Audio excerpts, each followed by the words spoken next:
생리통 정말 고통스럽잖아요.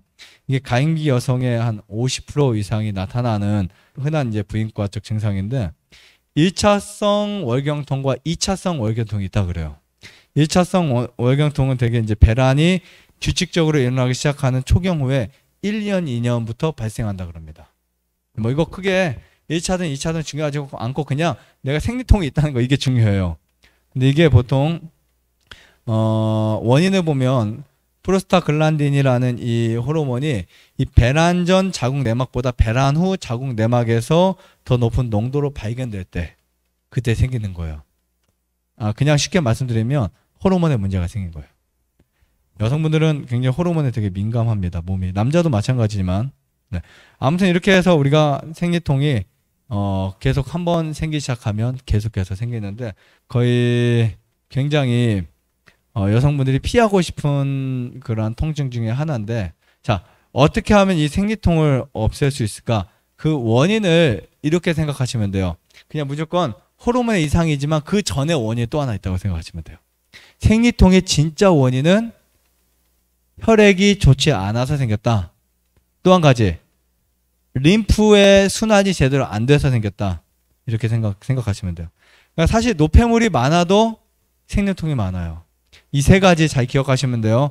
노폐물이 몸속에 많이 축적되든지 아니면 혈액이 더럽든지 아니면 순환이 잘 안 되든지 림프 순환이든 혈액 순환이든 그러면 생리통이 있습니다. 네. 뭐 똑같이 피가 더러워도 호르몬의 문제가 더 많이 생긴 사람이 훨씬 더 집중적으로 해롭겠죠.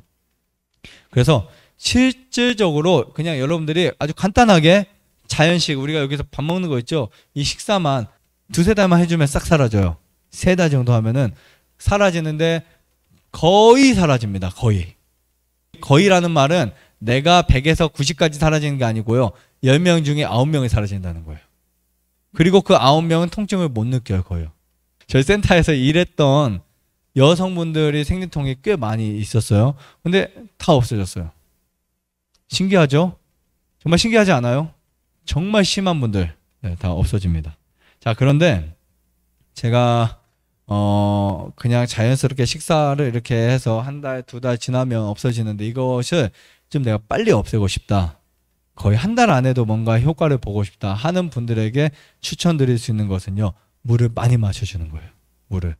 그러니까 보통 여성분들이 물을 많이 안 마시기도 합니다. 물 대신 커피나 마시고 그죠? 이런 거 말고 물을 충분히 마셔줘요. 그리고 물량이 많다 싶으면 거기에 소금을 넣어서 좀씩 마셔줘요. 그러면 호르몬의 안정이 생깁니다. 그래서 여러분들이 물을 충분히 마셔주는 것은 어떤 병에도 효과가 있다라고 보시면 돼요. 근데 그 물을 마실 때 피해야 할 물이 있어요. 물을 많이 마실수록 피해야 할 물은 증류수물 아니면 정수기물. 이 두 가지는 좀 피해 주세요. 정수기물은 안 드시는 게 낫다. 처음에는 뭐 괜찮을 수 있어요. 하지만 계속 지속적으로 먹으면 정수기물은 우리 몸에 안 좋다. 이렇게 보시면 될 것 같고요. 그 다음에 특히 여성분이든 남성분이든 몸의 체력의 저하, 피로가 아침에 올까요? 저녁에 올까요? 아침에 오는 분들도 있어요. 아침에 왜 오냐? 이제 몸이 안 좋아서 아침에 오는 분들도 있지만 저녁에 그냥 과식하신 분들, 야식하신 분들, 늦게 주무신 분들은 아침에 피로감이 올 수 있는데 일반적으로는 하루의 리듬이 정확한 분들은 보통 이 시간대부터 피로가 막 쌓이기 시작해요. 이 시간대부터. 자, 그렇게 저녁에 피로가 오는 분들에게 가장 좋은 것은 과일 섭취예요. 과일 섭취. 그러니까 저녁에 빵도 말고 고구마도 말고 밥도 말고 과일만 섭취하잖아요. 그럼 과일에 섬유질도 많죠. 과일에 구연산, 특히 신과일이 되게 좋아요. 신과일. 구연산이 많죠. 비타민 종류가 많죠. 그러니까 비타민이라는 말은 언제 사용해요? 나에게 있어야만 하는 활력소, 있어야만 하는 존재. 비타민은요, 정말 많은 양은 필요 없지만 반드시 있어야 되는 그 양이 있어요. 그래서 여러분들이 만약에 피로감이 너무 온다 그럼 저녁 식사를 다 끊고 당분간 저녁에 신과일, 사과, 그 다음에 오렌지, 귤, 또 뭐 있어요? 딸기나 블루베리 뭐 그런 거 다 좋아요. 네, 다 좋은데 저녁에 사과 먹으면 독사과다 이렇게 인식하고 있잖아요. 절대 아니에요. 잘못된 거예요. 저녁에 독사과가 되려면 9시, 10시에 먹으면 독사과가 될 수 있어요. 그런데 5시, 6시, 7시 안에 먹는 사과는 역시 되게 좋은 사과예요. 이해하시겠죠? 네, 그런 거 충분히 이해하셔야 되고, 자, 과일은 단과일보다는 신과일이 지금 현재 아마 여러분들이 더 좋을 것 같아요. 신과일이. 물론 단과일이 더 좋은 사람도 있겠지만 지금 비타민이 부족하거나 혹은 또 거의 구연산이 부족한 분들에게는 신과일이 좀 나을 수도 있어요. 그렇다고 너무 새콤한 과일 먹으면 위가 쓰릴 수 있으니까 조심해야 되고요.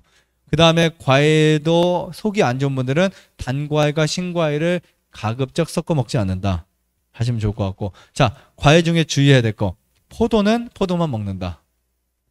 물론 뭐 괜찮아요. 그러나 이상하게 과일 먹으면 속이 더부룩한 분들, 속이 별로 안 좋은 분들은 포도, 특히 포도와 다른 과일 섞어 먹으면 빨리 부패가 일어나요. 그래서 포도는 소화를 잘 시킬 수 있으면 몰라도 다른 과일하고 먹는 것이 뭐 엄청 좋지는 않습니다. 저는 상관이 없어요. 네, 어떤 분들은 상관없는데 유난히 속이 안 좋은 분들 있죠. 그런 분들 그렇게 되세요. 그리고 처음에 사과나 신과일 먹는데 속이 너무 쓰려요. 그런 분들은 신과일이 나빠서 그런 게 아니고 내 몸이 나빠서 그런 거예요. 맞죠? 그럼 어떻게 해야 될까요? 신과일을 안 먹어야 될까요? 아니죠. 먹을 수 있도록 몸을 만들어야 되겠죠. 그러기 위해서 첫 번째 할 수 있는 게 과일을 끓여 먹는다. 처음에 과일을 끓여 먹는다. 아니면 처음에는 바나나나 이렇게 단과일죽으로 먹는다. 이렇게 해서 과일 종류를 많이 먹게 되면 이제 생리통에 되게 좋다. 이렇게 보시면 될 것 같아요. 자, 그 다음에 정말 중요한 것도 하나 있어요. 장을 건강하게 할 수 있는 식품들을 선택하셔야 돼요. 장을. 자, 어떤 음식이 장을 건강하게 만들까요? 식이섬유가 많은 게 장이 좋아요. 왜냐하면 지금 장이 되게 더럽잖아요. 여러분 변을 보면 변 냄새가 나요, 안 나요?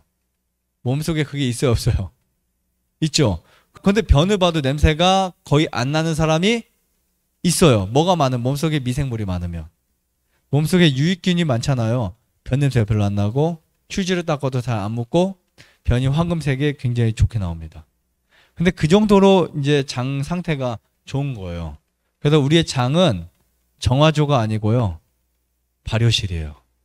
음식을 먹어서 발효를 해서 찌꺼기를 보내는 곳이지 거기가 막 똥통이 아니라고요. 근데 거의 정화조쯤 되어 있어요. 대부분 사람들이. 자, 그런데 이 장에 좋은 음식들을 보니까 대부분 식이섬유가 많은 음식이었다. 왜냐하면 장을 청소할 수 있으니까. 왜냐면 이 섬유질들은요, 소화는 잘 안 되는데 장 내에서 소화되는 시간의 길이를 조절해줘요. 그래서 백미보다 현미가 좋은 거예요. 이해하시겠어요? 그래서 고기보다 채소가 좋은 거예요. 고기보다 콩이 좋은 이유가 그런 거예요. 콩이 갖고 있는 단백질, 고기가 갖고 있는 단백질이 달라요. 단백질의 분자는 같을 수 있지만 구조의 방식이 좀 달라요. 그래서 이런 것들을 잘 선택하시는 것 중요하고요. 특별히 여러분들이 드실 수 있는 현미밥을 꼭꼭 씹어 드신다든지 누룽지를 꼭꼭 씹어 먹는다든지, 네, 아니면은 우리 모링가를 먹는다든지, 또 아마시 있죠. 아마시는 정말 장에 좋은 최고의 음식 중에 하나예요.